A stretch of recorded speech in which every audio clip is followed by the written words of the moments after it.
Gloire à Dieu. Que le Seigneur bénisse la jeunesse victorieuse.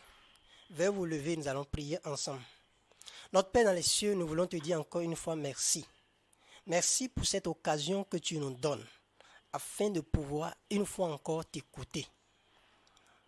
Je confie chaque jeune gens, chaque jeune fille en tes mains et je te demande, Seigneur, que par ta parole, tu pénètres le cœur et que tu sèmes la bonne semence afin qu'ils portent chacun à son niveau des fruits au nom de Jésus-Christ. Seigneur, après cette retraite, nous prions que chacun rentre étant équipé, fort, puissant, afin de pouvoir dépeupler le camp de Satan, désarmer les forces du mal et tenir ferme jusqu'à ton retour au nom de Jésus-Christ. Nous voulons te dire merci, que ton Esprit Saint qui a commencé avec nous depuis le début de cette retraite nous assiste comme nous administrons ta parole. Merci parce que tu nous as exaucés. Au nom puissant de Jésus-Christ, nous avons prié. Lorsque vous consultez votre programme, nous sommes au deuxième message du soir. Après avoir écouté des messages sur le salut, où le Seigneur a franchi plusieurs personnes du péché, des messages sur la sainteté de vie, où Dieu a accordé la puissance à beaucoup de personnes parmi vous pour mener une vie de sainteté. Après avoir écouté des messages sur la puissance pour faire des exploits, où beaucoup d'entre vous sont prêts maintenant pour aller et faire des exploits pour la gloire du Seigneur, nous voulons considérer ce message du soir intitulé « Le danger de la volonté permissive dans les derniers jours ». Le danger de la volonté permissive dans les derniers jours. Le Seigneur ne voudrait pas qu'après avoir écouté tous ces messages, que vous preniez une seule journée, une semaine, un mois pour détruire ce qui a été semé en vous, les bonnes semences qui ont été semées en vous. Voilà pourquoi ce message est un message de mise en garde, un message d'avertissement pour tout un chacun de nous. Le danger de la volonté permissive dans les derniers jours. Nous allons considérer 2 Timothée chapitre 4 du verset 1er au verset 5. 2 Timothée chapitre 4 du verset 1er au verset 5. Je t'en conjure devant Dieu et devant Jésus-Christ qui doit juger les vivants et les morts et au nom de son avènement et de son royaume. Prêche la parole, insiste en toute occasion favorable ou non, reprend, censure, exhorte avec toute douceur et en instruisant. Verset 3, car il viendra un temps où les hommes ne supporteront pas la saine doctrine, mais ayant la démangeaison d'entendre des choses agréables, ils se donneront une foule de docteurs selon leurs propres désirs. Détourneront l'oreille de la vérité et se tourneront vers les fables. Verset 5. Mais toi, il s'agit de toi qui m'écoutes actuellement. Il s'agit de toi, sœur, jeune garçon qui m'écoute actuellement. Sois sobre en toutes choses. Supporte les souffrances. Fais l'œuvre d'un évangéliste. Remplis bien ton ministère. Nous allons lire un second passage dans le livre de Luc, l'évangile. Selon Luc, je lis le chapitre 9, le verset 62. Chapitre 9, le verset 62. Dans le verset 62, il est écrit, Jésus lui répondit, quiconque met la main à la charrue et regarde en arrière n'est pas propre au royaume de Dieu. Le danger de la volonté permissive dans les derniers temps. Il est bien précisé ici les derniers temps. Et ce sont ces temps que nous sommes en train de vivre en ce moment. Ces derniers temps avec plusieurs signes qui prouvent que le retour du Seigneur est proche et qui annoncent aux croyants qu'ils ont besoin de veiller davantage, de redoubler d'efforts, de combattre pour la foi qui leur a été transmise une fois pour toutes. Ces passages que nous venons de lire décrivent en réalité l'atmosphère qui régnera pendant ces derniers jours. En réalité, selon ce que nous avons lu dans 2 Timothée chapitre 4, plusieurs se détourneront de la foi, de la vraie foi. Plusieurs se détourneront de la vérité pour instaurer des pratiques qui satisfont leur plaisir. Bien que ces derniers, ces gens connaissent la vérité, ce que Dieu veut, ils se détourneront de la vérité. Et Dieu nous avertit, nous qui sommes venus à ces retraites où la vérité nous a été exposée, nous a été donnée et la bonne semence a été semée en nous.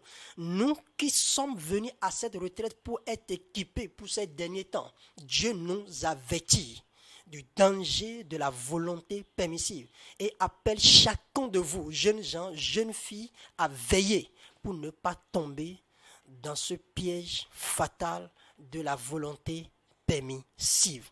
Donc, c'est un message d'avertissement, mais en même temps un appel pour les jeunes qui se sont déjà détournés de la vérité, de la vraie doctrine, mais qui sont toujours dans l'église, alors qu'ils ont déjà quitté la foi, à revenir au Seigneur, à se repentir, à revenir au Seigneur, à revenir sur le chemin qu'ils ont abandonné et de reprendre la marche avec le Seigneur.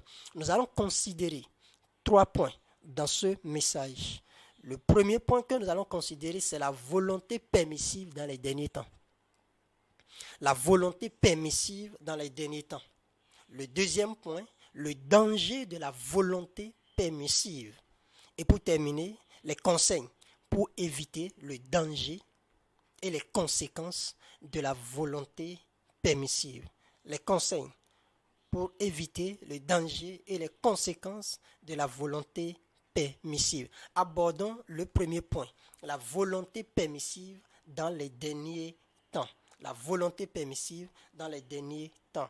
Revenons dans 1 Timothée, chapitre 4. 1 Timothée, la lettre que l'apôtre Paul a écrite à Timothée. 1 Timothée, chapitre 4. Nous lisons du verset 1 au verset 4. Verset 1. Mais l'Esprit dit expressément que dans les derniers temps, quelques-uns abandonneront la foi pour s'attacher à des esprits séducteurs et à des doctrines de démons, par l'hypocrisie de faux docteurs portant la marque de la flétrissure dans leur propre conscience. Ils prescrivent de ne pas se marier et de s'abstenir d'aliments que Dieu a créés pour qu'ils soient pris avec action de grâce par ceux qui sont fidèles et qui ont connu la vérité. Verset 4. Car tout ce que Dieu a créé est bon, et rien ne doit être rejeté, pourvu qu'on le prenne avec action de grâce. Parce que, verset 5, tout est sanctifié par la parole de Dieu et par la prière. La volonté permissive dans les derniers jours. Lorsque nous parlons de la volonté permissive, nous sommes en train de dire par là qu'il s'agit en réalité du fait d'accepter ou de tolérer certaines pratiques, certains comportements que notre foi réprouve, que notre foi condamne.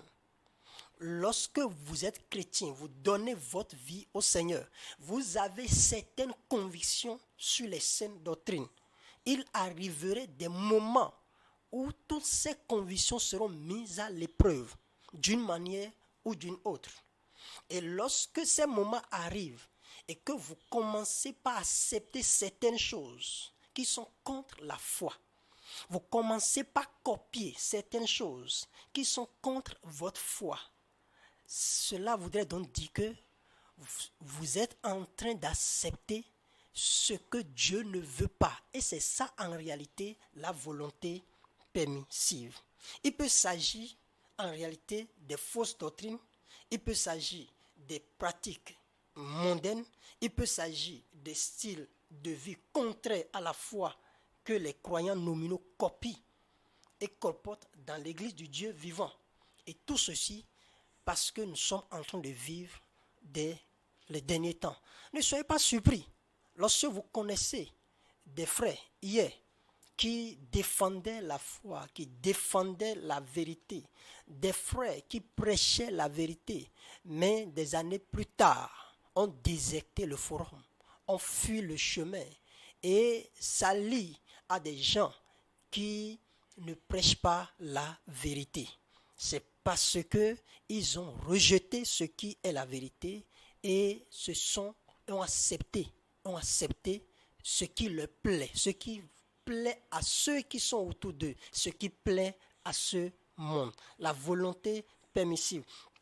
Et plusieurs ont déjà abandonné la foi. Ce faisant, plusieurs ont déjà abandonné la foi, bien qu'étant encore dans l'église.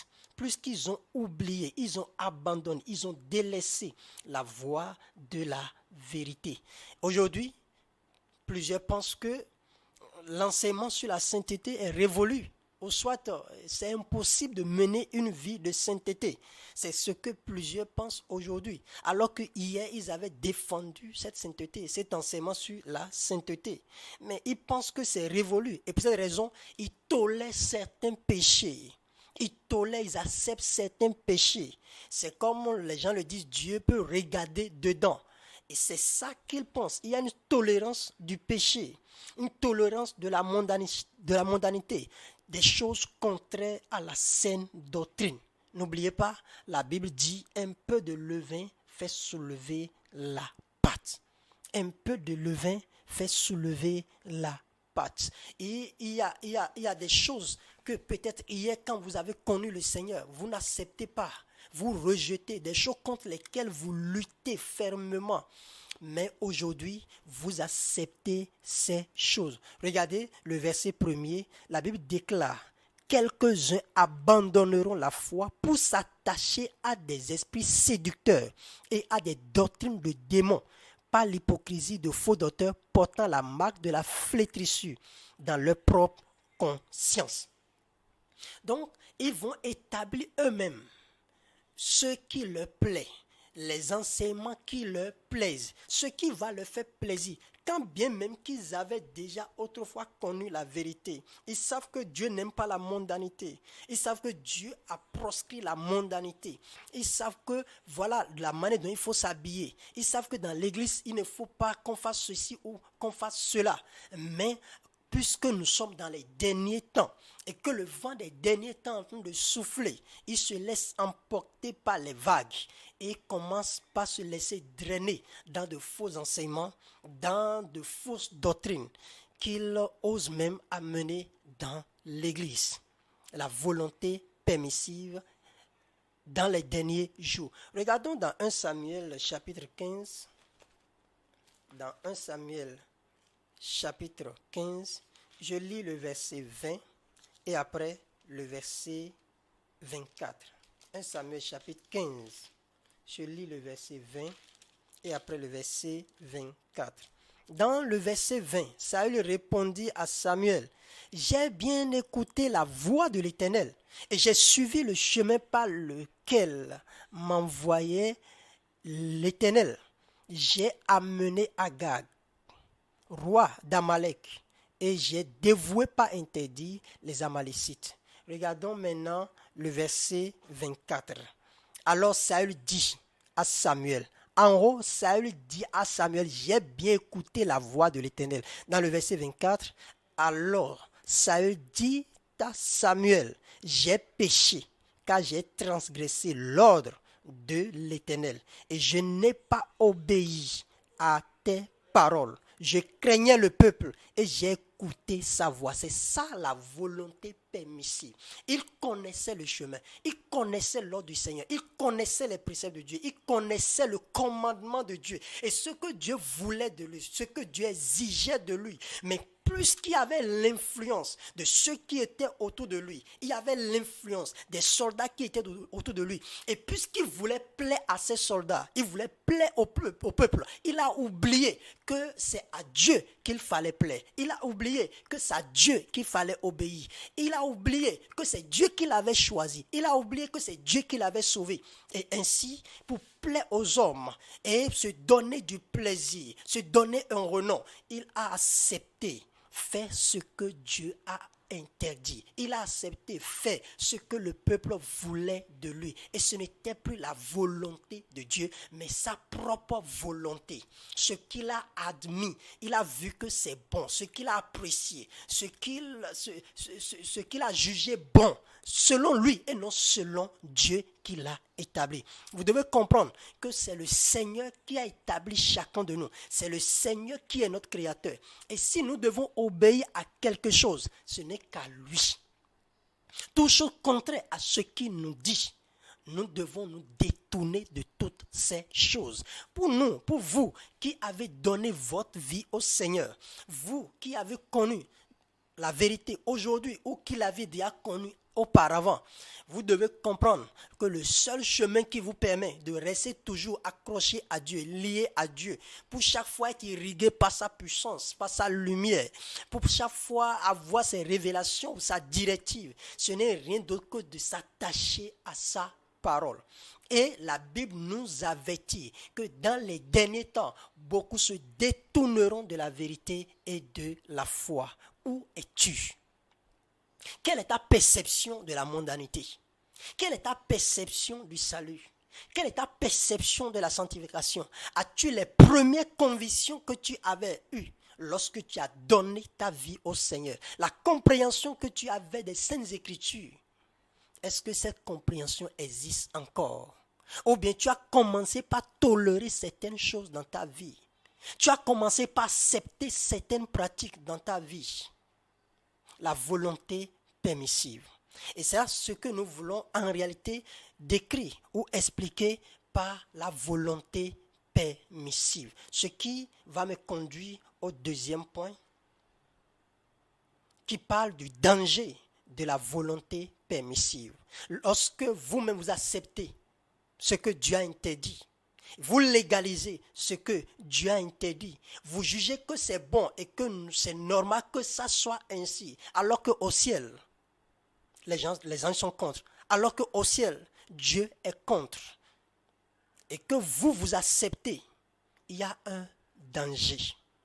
Il y a un danger. Ce serait comme si vous luttez contre Dieu. Ce serait comme si vous combattez Dieu. Mais qui peut combattre Dieu et encore exister?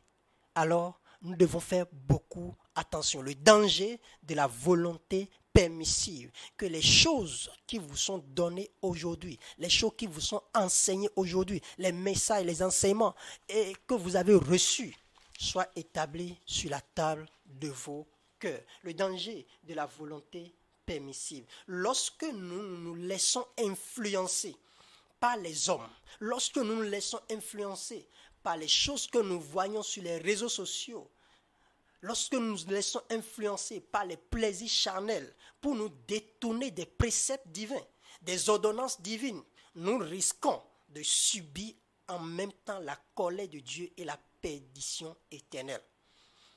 Lisons 2 Timothée chapitre 3. 2 Timothée, le chapitre 3. Je lis les versets du verset 5 au verset 8 et le verset 9. 2 Timothée chapitre 3, du verset 5 au verset 9. Le verset 5 de 2 Timothée chapitre 3. Ayant l'apparence de la piété, mais reniant ce qui en fait la force, éloigne-toi de ces hommes. Plusieurs sont dans le monde ainsi. Plusieurs vivent de cette manière dans l'église, ayant l'apparence de la piété. Quand vous le voyez, il est comme un frère, elle est comme une sœur. C'est quelqu'un qui connaît la vérité. Quand il parle. On dit que c'est vraiment un chrétien, c'est une chrétienne. Mais dans la pratique, dans sa vie, son style de vie, vous allez voir que tout ce qu'il fait est contraire à la volonté de Dieu. Vous allez voir que c'est ce qu'il a vomi. C'est ça qu'il est en train train de reprendre. Verset 6, il en est parmi eux qui s'introduisent dans les maisons et qui captivent de faibles femmes chargées de péché, agitées par des passions de toute espèce, apprenant toujours et ne pouvant jamais arriver à la connaissance de la vérité. De même que Janès et Jambres s'opposaient à Moïse, de même ces hommes s'opposent à la vérité, étant corrompus d'entendement, réprouvés en ce qui concerne la foi. Verset 9. Mais ils ne feront pas de plus grands progrès. Dangereux. Ils ne feront pas de plus grands progrès, car leur folie sera manifeste par tous, comme le fut celle de ces deux hommes. Souvenez-vous des enfants d'Israël qui savaient que Dieu les avait choisis pour être lui-même leur roi, pour les conduire. Mais à un moment donné, comme ils voyaient les autres nations, ils se comparaient aux autres nations, ils ont décidé d'avoir un roi. Samuel a prié et a crié pour dire non, Dieu l'a interdit, vous ne pouvez pas faire ça. Mais ils ont insisté parce qu'ils voyaient que c'est normal. En quoi cela dérange? En quoi c'est mauvais? En quoi avoir un roi est un péché? N'est-ce pas? En quoi avoir un roi est un péché? Et c'est ainsi qu'ils ont réclamé un roi. Vous connaissez leur histoire. Vous savez comment tout ce qui s'est passé d'un roi à un autre jusqu'à l'arrivée de Jésus-Christ. Vous connaissez bien l'histoire de Balaam, ce prophète qui, à cause du gain, ce prophète qui, à cause d'un homme, voulait désobéir à Dieu. Et il a risqué sa vie comme il voulait accomplir sa propre volonté. Il a risqué sa vie. Dieu voulait l'abattre. Dieu voulait le tuer par le biais de l'ange. Mais le Seigneur avait eu compassion de lui. Parce qu'il connaissait ce que Dieu voulait de lui. Mais il se détournait. À cause du quoi? À cause du gain. À cause du plaisir. Parce qu'il voulait satisfaire quelqu'un qu'on appelle Balak. Il était obligé de désobéir à Dieu. Vous savez, à des moments donnés, nous faisons certaines prières. Nous demandons certaines choses à Dieu, pensant que Dieu va nous répondre. Il ne répondra jamais. Il ne répondra jamais. Lorsque nous avons déjà notre position, nous avons déjà fait notre choix, nous avons déjà notre décision et que nous la menons au Seigneur. Et quelle prière nous pouvons faire par rapport à ça? Dieu va nous écouter. Et des fois, quand Dieu ne nous dit rien, on pense que Dieu nous a exaucés et qu'on peut continuer dans ce sens. Balaam a reçu la leçon. Et ce fut également le cas de Janès et Jambres dans 2 Timothée chapitre 3 que nous avons lu. Ils s'opposaient même à l'homme de Dieu. Ils s'opposaient même à l'homme de Dieu. Ils s'opposent à la vérité, à la saine doctrine établie par le Seigneur. Parce que quoi? Cela va contre certaines choses de ce monde. Cela ne leur permet pas de vivre comme ils le veulent. Ou cela ne rime pas avec ce qui se passe dans le monde. Donc, ils sont obligés de s'opposer à ces enseignements dans l'Église. Il y a un danger. Il y a des conséquences fâcheuses lorsque vous vous détournez de la vérité et que vous attachez à votre propre volonté et à vos propres désirs, lorsque vous voulez plaire à vous-même ou plaire aux hommes. Lisons Ésaïe chapitre 30. Ésaïe chapitre 30. Ésaïe chapitre 30. Je lis à partir du verset 9. Ésaïe 30.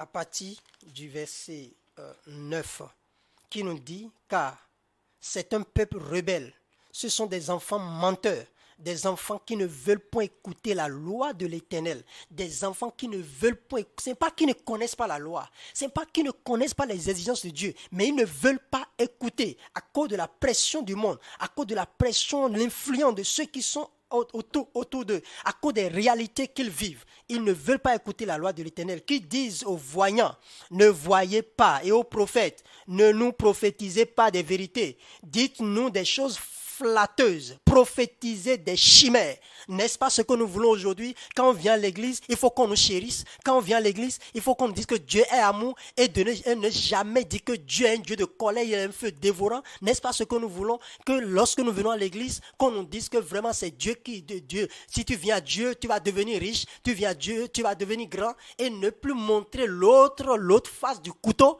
N'est-ce pas ce que nous voulons? Et il veut qu'on leur prêche, qu'on leur prophétise des chimères. Verset 11, détournez-vous du chemin, écartez-vous du sentier, éloignez de notre présence le Saint d'Israël. On ne veut plus ceux qui vont prêcher la vérité. On ne veut plus entendre la vérité. Et on a de la haine pour ceux qui prêchent la vérité, ceux qui disent la vérité, ceux qui défendent la vérité. On devient ennemi à ces gens. Dans le verset 12, c'est pourquoi ainsi parle le Saint d'Israël.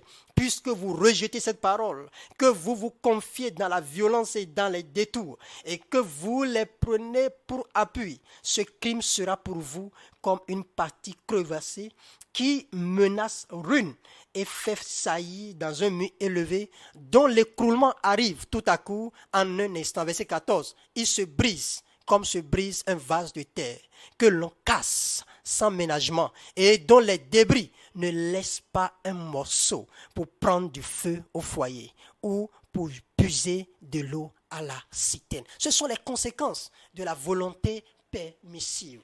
Lorsque vous détournez de la volonté de Dieu et que vous voulez faire votre propre volonté.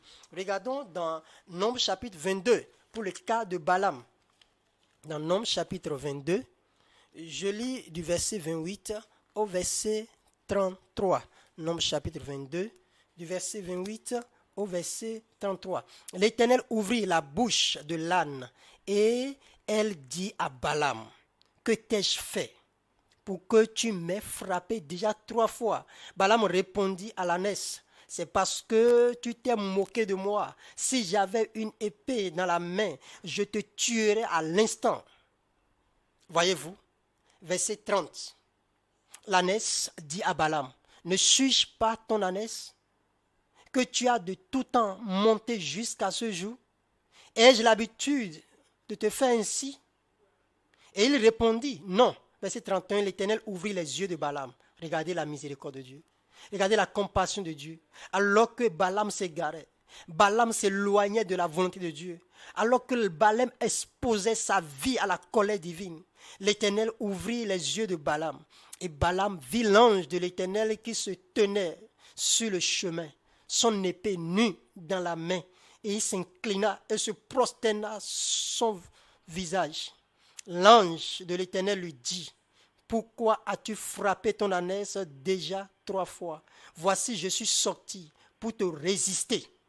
Je suis sorti pour te résister car je te vois suivre un chemin qui mène à la perdition. L'ânesse m'a vu et elle s'est détournée devant moi déjà 3 fois. Si elle ne s'était pas détournée de moi, je t'aurais même tué et je lui aurais laissé la vie. Pourquoi? Parce qu'il voulait faire sa volonté. Il a exposé sa vie. Lorsque vous suivez votre volonté permissive, vous vous exposez à l'opposition farouche de Dieu. Dieu devient votre ennemi. Lorsque vous voulez faire votre propre volonté, vous êtes exposé à la colère de Dieu et à l'égarement. Il a bien dit, il se perdait. Balaam se perdait. Il s'égarait. Et c'est grâce à l'âne qu'il a eu la vie sauve. Lorsque vous détournez de la volonté de Dieu, vous allez subir la perdition éternelle. La perdition éternelle. Et plus grave encore, vous savez, lorsque vous avez une certaine position dans l'église, dans une communauté chrétienne, dans un groupe de cellules et ainsi de suite, et que vous vous égarez, et que vous colportez de fausses doctrines, de faux enseignements, et vous amenez ces choses dans ces cellules, dans l'église, vous allez emporter, drainer plusieurs innocents, des âmes chères pour le Seigneur, des âmes pour lesquelles Dieu a payé un grand prix en offrant son Fils unique qu'il a si tant aimé. Il l'a livré pour sauver ses âmes. Vous allez conduire ces âmes en enfer. Dieu vous jugera si vous ne vous repentez pas. C'est pourquoi il faut vite se repentir et revenir au Seigneur avant qu'il ne soit trop tard. Dans Luc chapitre 9, le verset 62 que nous avons lu comme texte de base au début, Luc chapitre 9. Je lis le verset 62. Oui, verset 62, Jésus lui répondit, quiconque met la main à la charrue et regarde en arrière, quiconque connaît la vérité et se détourne de la vérité, quiconque connaît la vérité et vient diluer la vérité, quiconque connaît la vérité établie par le Seigneur, mais veut faire sa propre volonté, quiconque met la main à la charrue et regarde en arrière, retourne à ce qu'il a vomi, retourne pour rejeter ses propres convictions, n'est pas propre au royaume de Dieu. Vous risquez de rater le ciel. Votre place que Dieu vous a faite au ciel, vous en serez privé si vous vous détournez de la volonté de Dieu pour faire votre propre volonté ou la volonté du monde ou de ceux qui sont autour de vous, juste pour leur plaire, juste à cause du plaisir. Est-ce que vous n'êtes pas parmi ceux qui disent, une fois sauvé, c'est sauvé pour toutes? L'on peut pécher, rouler dans le péché, marcher dans le péché, ça ne dit rien. N'est-ce pas ce que vous voyez sur les réseaux sociaux? Et vous commencez par dire, si ces gens peuvent prêcher de la sorte, alors tout le monde peut aller au ciel. Pourquoi alors interdire à une femme de porter pantalon? Pourquoi nous interdire les mèches? Nous voyons des gens qui font des miracles. Quel genre de miracles font les gens sur les chaînes et consorts? Quel genre de miracles? Là, Dieu fait des miracles, mais le diable aussi fait des miracles. Est-ce que vous le savez? Comme Moïse a été en Égypte, il a fait des miracles. Les magiciens aussi ont fait leurs miracles. Les miracles similaires. Et que si vous n'avez pas le discernement, vous allez penser que tous sont Dieu. Non, tous ne sont pas Dieu. Tous ne sont pas Dieu. Lorsque vous laissez influencer par des prédicateurs dont vous lisez l'histoire ou les messages, vous recevez des messages sur les réseaux sociaux ou sur des chaînes données, et que vous commencez par faire des comparaisons par rapport à ce que vous avez reçu, à la vérité à laquelle vous avez cru, c'est un grand danger. Vous risquez de compromettre votre foi. Vous risquez d'amener la corruption dans votre vie. Vous risquez de polluer votre vie spirituelle. Vous risquez de vous détourner du chemin, du vrai chemin que vous avez entrepris pour le ciel. Et le Seigneur nous met en garde par rapport à cette volonté permissive à laquelle plusieurs se sont adonnés aujourd'hui. On ne veut plus consulter la Bible. On ne veut plus savoir ce que Dieu veut que nous fassions. Qu'est-ce que Dieu dit de ceci? Qu'est-ce qu'il dit de cela? Et son esprit aussi en nous qui nous parle. Et nous résistons. Voilà pourquoi nous avons des sœurs Jézabel dans l'église. Voilà pourquoi nous avons des Nicolaïtes dans l'église. Voilà pourquoi vous avez des mondains au sein de l'église. Des gens qui ont fait des années dans l'église. Des gens qui ont fait des années avec le Seigneur, qui ont marché avec le Seigneur des années. Mais quand vous voyez leur comportement, leur style de vie, leur style d'habillement, leur langage, vous voyez toutes ces choses, vous vous posez la question, d'où viennent ces gens-là? Sont-ils réellement sauvés? Sont-ils réellement dans une église pareille? Ont-ils connu la vérité que nous avons connue? Vous posez toutes ces questions. Et c'est un danger. Et si vous ne vous repentez pas si tôt, demain pourrait être trop tard. La vie qui est en vous n'est pas à vous. Dieu en est le propriétaire. Et quel que soit ce que vous allez faire dans ce monde, que vous luttez contre la vérité, pour défendre le faux, que vous rejetez la vérité, pour accepter le faux, vous allez finir par tomber dans ses mains. Alors pourquoi ne pas se détourner? Pourquoi ne pas revenir au Seigneur de tout son cœur? Et c'est l'avertissement que l'apôtre Paul donnait à Timothée, son enfant dans la foi. Attention, les faux docteurs sont dans le monde. Attention, les faux enseignements pullulent ça et là. Attention, nous avons des faux prophètes un peu partout. Ce n'est que les signes des derniers temps. Attention pour ne pas les suivre. Attention pour ne pas te laisser emporter. Attention pour ne pas te laisser influencer. Car dès ton enfant, tu connais les saintes écritures. Ces saintes écritures qui peuvent te donner la sagesse pour parvenir au salut. Tu les connais. Et il ne faut pas que les chrétiens, les enseignements de ces derniers temps que les gens donnent un peu partout viennent t'arracher ce qui t'a été donné depuis que tu as cru, depuis que tu as donné ta vie au Seigneur. Qui ne viennent pas te déloger de là où le Seigneur t'a placé, qui ne viennent pas te détourner de ta mission. Voilà pourquoi le Seigneur nous avertit. D'ici quelques heures, d'ici demain, nous allons quitter. Chacun ira dans sa maison, dans son quartier, dans son établissement, dans son amphithéâtre consort. Nous allons continuer avec les amis. Nous allons rencontrer d'autres soi-disant chrétiens, d'autres amis qui peut-être confessent aussi la foi. Mais nous devons faire attention pour ne pas nous laisser influencer. Sinon, nous perdrons toute récompense. Nous perdrons toute récompense. Mais le Seigneur nous en préservera. Le Seigneur nous préservera. Le Seigneur nous gardera contre ces faux enseignants, nous gardera contre ces faux prophètes, nous gardera contre ces fausses tendances, contre ces divers enseignements qui un peu partout sont en train d'envahir les églises aujourd'hui et nous gardera jusqu'à son retour au nom puissant de Jésus-Christ. Si nous voulons demeurer dans la foi, si nous voulons rester attachés au Seigneur, si nous ne voulons pas être emportés par la volonté permissive, qu'allons-nous faire? Dieu a quelques conseils pour nous. Il a quelques conseils pour toi, frère, quelques conseils pour toi, sœur, pour que tu puisses garder le dépôt, pour qu'il puisse revenir te voir là où il t'a placé, là où il t'a mis, en train de travailler pour lui. Le Seigneur revient bientôt. Le Seigneur revient bientôt. Et comme il a dit, lorsqu'il reviendra, trouveras-tu la foi sur terre? Est-ce qu'il va te voir encore dans la foi? Les conseils pour éviter le danger et les conséquences de la volonté permissive. Conseils pour éviter le danger et les conséquences de la volonté permissive. Nous sommes dans 2 Timothée chapitre 4. 2 Timothée chapitre 4. Je lis le verset 1er, le verset 2 et le verset 5.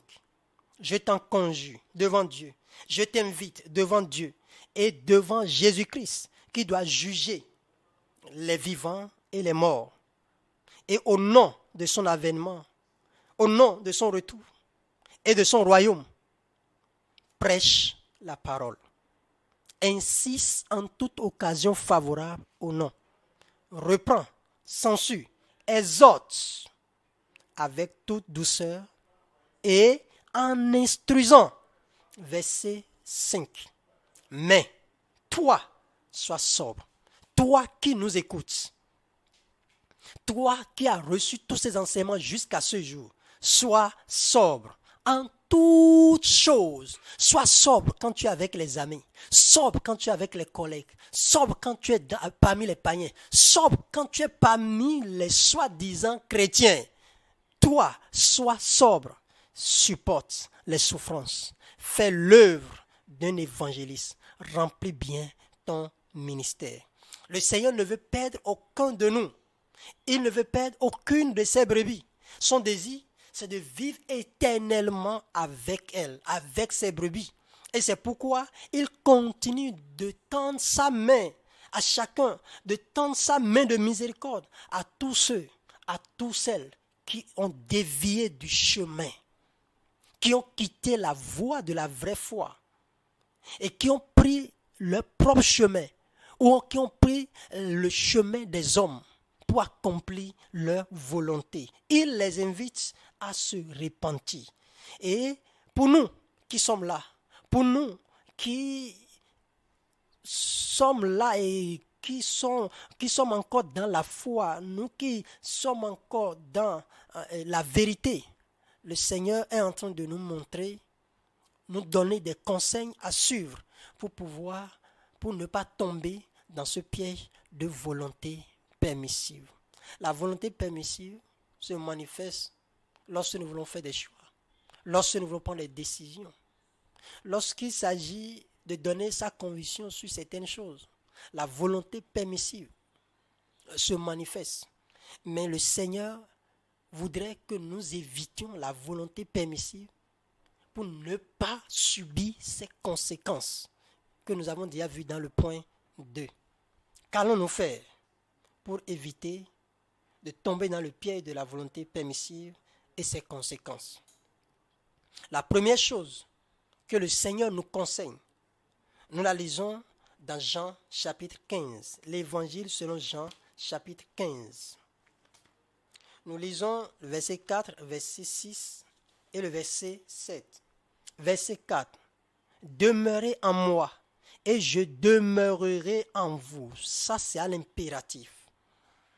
Ça, c'est à l'impératif. Si tu ne veux pas être emporté par les vents des derniers temps, si tu ne veux pas être emporté par les plaisirs de ce monde, si tu ne veux pas t'emporter par la mondanité, demeurez en moi et je demeurerai en vous.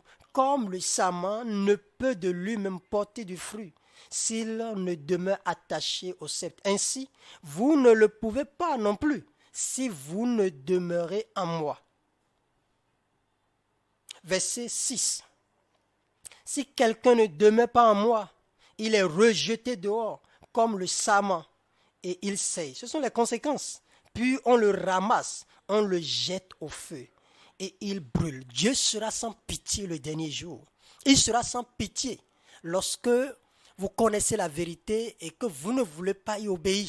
Dieu sera sans pitié. Dans le verset 7, si vous demeurez en moi et que mes paroles demeurent en vous, demandez ce que vous voudrez et cela vous sera accordé. La première chose, nous devons demeurer dans le Seigneur et sa parole. Demeurer dans le Seigneur, demeurer dans sa parole. Et c'est grâce à sa parole que vous pouvez demeurer dans le Seigneur. Parce que par sa parole, vous le connaissez davantage. Par sa parole, vous découvrez sa volonté pour vous. Par sa parole, vous voyez, vous arrivez à appréhender ce qu'il veut de vous. Par sa parole, vous avez la force d'obéir au Seigneur, à sa volonté. Nous devons premièrement demeurer dans le Seigneur et demeurer dans sa parole. La deuxième chose, nous devons dépendre entièrement de Dieu. Dépendre entièrement de Dieu. Ne pas dépendre de nous-mêmes. Ne pas dépendre du monde. Ne pas dépendre de nos désirs. De ne pas dépendre de nos propres volontés. Mais nous devons dépendre entièrement de Dieu. Lisons Job chapitre 23 pour voir ce que Job a dit. Qu'est-ce qui lui a permis en son temps de faire toujours la volonté de Dieu, malgré ses richesses, malgré l'influence qu'il avait en son temps? Qu'est-ce qui lui a permis de demeurer juste, de demeurer et de plaire à Dieu et d'amener même Dieu à le défendre devant Satan? Job chapitre 23. Je lis le verset 12. Le verset 12 de Job 23. Je n'ai pas abandonné les commandements de ses lèvres. Et déjà, je vous l'avais dit, demeurez dans le Seigneur, dans ses paroles. Il dit, je n'ai pas abandonné les commandements de ses lèvres. Je n'ai rien laissé. Je n'ai rien délaissé. Tout ce que Dieu a dit, j'obéissais. Je suivais la ligne droite qu'il m'a tracée. Je ne faisais que ce qu'il m'a demandé, rien que cela. Je n'ai pas abandonné les commandements de ses lèvres, malgré la pression de la chair, malgré la pression des pères, malgré l'influence du monde, malgré l'influence des derniers jours. Je n'ai point abandonné les commandements de ses lèvres. J'ai fait plier ma volonté aux paroles de sa bouche. J'ai fait plier ma volonté aux paroles de sa bouche. Dépendre entièrement de Dieu. Plier notre volonté à la volonté du Seigneur. Même s'il y a des moments donnés, c'est des choses légitimes. Mais que Dieu exige des choses contraires à ce que nous voulons. Nous nous soumettons à lui. Nous faisons sa volonté et non notre propre volonté. Dépendre entièrement de Dieu. C'est lui que vous écoutez. C'est lui que vous suivez. C'est sa voix que vous suivez. Et vous êtes prêts aussi à subir les conséquences de votre obéissance à Dieu. Parce que votre vie vous importe. Troisième chose, obéir à Dieu sans question. Obéir à Dieu sans question. Obéir à Dieu et à tout ce que Dieu nous dit. Abraham a été appelé par Dieu. Il n'a pas posé une question. Où vas-tu, Abraham? Abraham n'a pas posé une question. Il est parti parce qu'il sait que c'est Dieu qui a appelé. C'est son créateur qui l'a appelé. Mais il est parti.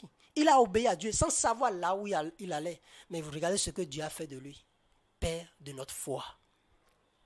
Père de notre foi. L'obéissance. Vous savez, un professeur nous disait, pour faire les mathématiques, il faut être bête. Ça, je le répète toujours. Il faut être bête. On voudrait des formules que vous devez simplement appliquer. Ne cherchez plus à discuter. 1 plus 1 égale à 2. C'est ce qu'on vous a dit. Appliquez seulement 1 plus 1 égale à 2. Pourquoi vous voulez chercher à savoir qu'est-ce qui est 1, qu'est-ce qui est 1? 1 plus 1 égale à 2. Appliquez la formule pour servir aussi Dieu. Ne soyez pas sage. Ne soyez pas intelligent. Puisque personne ne peut être intelligent ou sage plus que lui. Faites bêtement ce qu'il vous dit. C'est ça même la foi. Faites bêtement ce qu'il vous dit. Qu'est-ce qui va se passer? Qu'est-ce qui arrivera? Cela ne vous concerne pas. Mais tout ce qu'il exige de nous, c'est l'obéissance. C'est pourquoi dans Psaume 81, je lis le verset 12. Mais mon peuple n'a point écouté ma voix. Toi, tu vas écouter la voix de Dieu. Dis Amen. Toi, tu vas écouter la voix de Dieu et tu vas y obéir. Israël ne m'a point obéi. Israël, si Israël m'avait obéi, voilà ce que j'allais faire. Même le peuple ne m'a point obéi. Je leur parlais ouvertement. Je les ai fait approcher de moi. Je leur donnais des ordonnances, des lois. Mais ce peuple n'a pas obéi. Je prie qu'à partir d'aujourd'hui, que tu aies la force d'obéir à la parole de Dieu. Que les faiblesses qui se trouvent en toi et que tu n'arrives pas à te soumettre à la voix de Dieu, à obéir à la parole de Dieu, se transforment en force au cours de cette retraite au nom puissant de Jésus-Christ. Je prie que tu reçoives cette passion pour l'obéissance à la parole de Dieu. Que le Seigneur opère son miracle en toi. Ne t'arrive-t-il pas des fois que tu te dis, mais qu'est-ce que je vais faire? Je connais bien la vérité, mais je n'arrive pas à l'observer.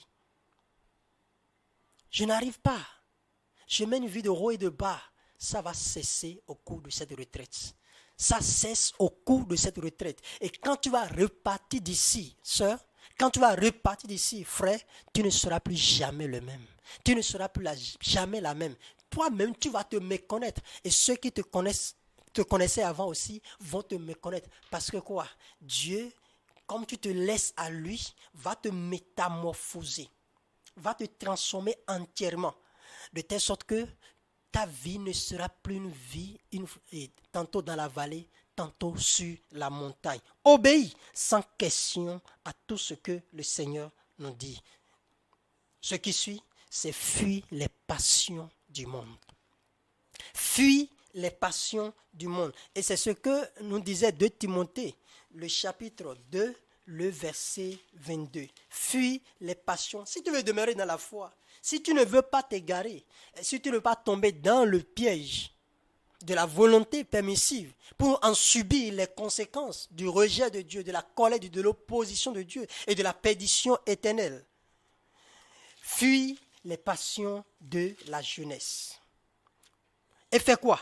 Fuis les passions de la jeunesse et recherche la justice, la foi, l'amour, la paix avec ceux qui invoquent le Seigneur d'un cœur pur. Fuis les passions de la jeunesse. Fuis les passions de la jeunesse, les choses sensuelles, les désirs sensuels, des choses illicites. Fuis les passions de la jeunesse. Ta place n'est pas là. Mais là où se trouve ta place, c'est là où il y a la justice, la foi, l'amour, la paix. Avec ceux qui invoquent le Seigneur d'un cœur pur. Fuis les passions de la jeunesse. Si tu ne veux pas t'égarer, si tu ne veux pas tomber dans la volonté permissive, si tu veux toujours plaire à Dieu, malgré ce que tu souffres et ce que tu endures, si tu ne veux pas perdre ta récompense à la fin, au bout du chemin, fuis les passions de la jeunesse. Là où ce que Dieu n'aime pas se fait, tu ne dois pas être là. Tu ne dois pas être là. Tu ne dois pas chercher à plaire à tes amis. Vous voyez, c'est à cause de cela que plusieurs personnes, plusieurs jeunes gens plusieurs jeunes filles, leur vie a changé complètement. Leur habillement a changé complètement. Ce qu'ils n'aimaient pas hier, ce qu'ils ne faisaient pas hier, là où elle n'allait pas hier, c'est là où elle va maintenant. C'est ce qu'elle fait maintenant. C'est ce qu'elle dit maintenant. Vous voyez? Et on veut tout spiritualiser. Même les chansons mondaines. Même les chansons mondaines. Les chrétiens vont loin pour dire, mais ça, ce n'est pas péché. Non, est-ce que Dieu condamne ça? Est-ce que Dieu condamne ceci ou cela? Alors qu'hier, il ne pouvait pas le dire. Fuis les passions de la jeunesse. Les groupes dans lesquels tu te trouves, amical de ceci, amical de cela, et qui n'ont rien de spirituel. Fuis les passions de la jeunesse. Et viens chercher, viens rechercher, viens invoquer le Seigneur d'un cœur pur, avec ses frères, avec ses sœurs, qui invoquent le Seigneur, qui cherchent le Seigneur dans la justice, dans la foi, dans l'amour, dans la paix. C'est là où on doit te retrouver si tu ne veux pas perdre ta récompense le dernier jour. La beauté ne doit pas prendre le pas sur ta vie spirituelle. Les choses de ce monde ne doivent pas prendre le pas sur ta vie spirituelle. Et la dernière chose, évitez de suivre la multitude. Évitez de suivre la multitude. Exode chapitre 23. Nous lisons le verset 2a. Exode 23. Nous lisons le verset 2, la première partie. Exode chapitre 23, le verset 2. Tu ne suivras point la multitude pour faire le mal. Tu ne suivras point la majorité pour faire le mal. Alors veille sur ce que tu vois. Veille sur ce que tu regardes. Veille sur ce que tu entends. Tout ce qui se passe et qui est contraire à la volonté de Dieu, à la parole de Dieu que tu vois. Fuis. Évite de suivre la multitude. Ah, et tous ces gens-là que nous voyons à la télévision en train de prier, des gens qui roulent par terre, des gens qui crient, ils font ceci ou font cela. Iront-ils en enfer? Ça, ce n'est pas ton problème. Mais qu'est-ce que Dieu te dit? Évite de suivre la multitude. Évite de suivre la multitude. Tu es venu uniquement au monde. Tu es unique. Tu seras jugé aussi seul, sans la multitude. Si tu suis la multitude, tu vas changer négativement ta vie. Ta vision de voir les choses. Ta relation avec le Seigneur va changer. Et garde la parole que le Seigneur t'a donnée. Sois ferme sur les saines doctrines que Dieu t'a enseignées. Ne retranche rien et n'ajoute rien. Parce que Dieu va te demander compte de tout ça. Dieu te demandera compte de tout ça. Et c'est pourquoi dans Apocalypse chapitre 22, le verset 18, je le déclare, à quiconque entend les paroles de la prophétie de ce livre, si quelqu'un y ajoute quelque chose, Dieu le frappera des fléaux décrits dans ce livre. Verset 19. Et si quelqu'un retranche quelque chose des paroles du livre de cette prophétie, Dieu retranchera sa part de l'arbre de la vie et de la ville sainte décrit dans ce livre. Dieu est formel. Il sera sans cœur le dernier jour, comme tous ces gens qui se sont détournés de la vérité. Est-ce que tu es prêt à tenir pour la vérité? Est-ce que tu es prêt à défendre la vérité? Est-ce que tu es prêt à faire la volonté de Dieu dans ta vie? Est-ce que tu es prêt à payer le prix pour pouvoir gagner le ciel? Est-ce que tu es prêt à suivre le Seigneur jusqu'au bout? Le moment est venu où nous irons devant le Seigneur. Le moment est venu où nous allons chercher la face du Seigneur. Le moment est venu où tu vas crier au Seigneur pour dire, Seigneur, me voici. Seigneur, me voici. Je t'ai écouté. J'ai reçu tous les enseignements. Des choses que je connaissais ou celles que je ne connais pas. Tout m'a été exposé. Je les accepte dans ma vie. Je les accepte dans ma vie. Je les accepte dans ma vie. Seigneur, j'y adhère. Seigneur, j'accepte ta parole. C'est elle qui donne la vie. C'est elle qui me préservera. C'est elle qui me préparera pour le ciel. Je ne veux pas m'en détourner. Je ne veux rien ajouter, ni rien retrancher. Je veux demeurer dans ta volonté. Seuls ceux qui demeurent dans la volonté de Dieu auront la vie éternelle. Seuls ceux qui font la volonté de leur Père céleste, seuls ceux-là vont plaire à Dieu. Dis au Seigneur, me voici. Dis au Seigneur, me voici. Et s'il y a des semences mauvaises, il y a des doctrines fausses auxquelles tu as cru et qui sont en train de contrôler ta vie et qui t'amènent à contester les vérités bibliques que tu lis toi-même et pour lesquelles tu avais une conviction donnée, c'est le moment de dire au Seigneur de te pardonner. C'est le moment de dire au Seigneur de te pardonner, de te délivrer de la perdition. Balaam a pris le chemin d'égarement. Balaam a pris le chemin de la destruction. Balaam a pris le chemin de la punition. Balaam avait pris le chemin de la mort et il ne se rendait pas compte. Il ne se rendait pas compte que c'était un chemin de la mort. Il pensait que c'était le bon chemin. Il voyait qu'il n'avait rien à se reprocher s'il peut se permettre d'aller maudire les enfants d'Israël alors que Dieu le lui a interdit. Il pensait que c'était bien. C'est de cette même manière que tu vas penser que tu es sur le bon chemin. Tu es sur la bonne voie alors que tu encours un danger. Tu encours un danger. Supplie le Seigneur. Supplie le Seigneur. Supplie le Seigneur. Supplie le Seigneur et dis au Seigneur de te donner la grâce de garder les enseignements, les paroles, tout ce qui t'a été donné, t'a été enseigné ici, tout ce que tu connais de la vérité. Seigneur, donne-moi la grâce de les conserver jusqu'à ton retour. Combat le bon combat de la foi. Et c'est ce que l'apôtre Paul disait à Timothée. Combat le bon combat de la foi. Il veut qu'il termine bien. Il voulait que Timothée termine bien. C'était son désir. C'était son désir. C'était sa prière. Et la même prière est faite pour nous aussi. Quiconque met la main à la charrue et regarde en arrière n'est plus digne du royaume de Dieu. N'est plus digne du royaume de Dieu. Prie et parle au Seigneur. Prie et parle au Seigneur. Prie et parle au Seigneur. Parle au Seigneur. As-tu accepté la mondanité dans ta vie? Parle au Seigneur.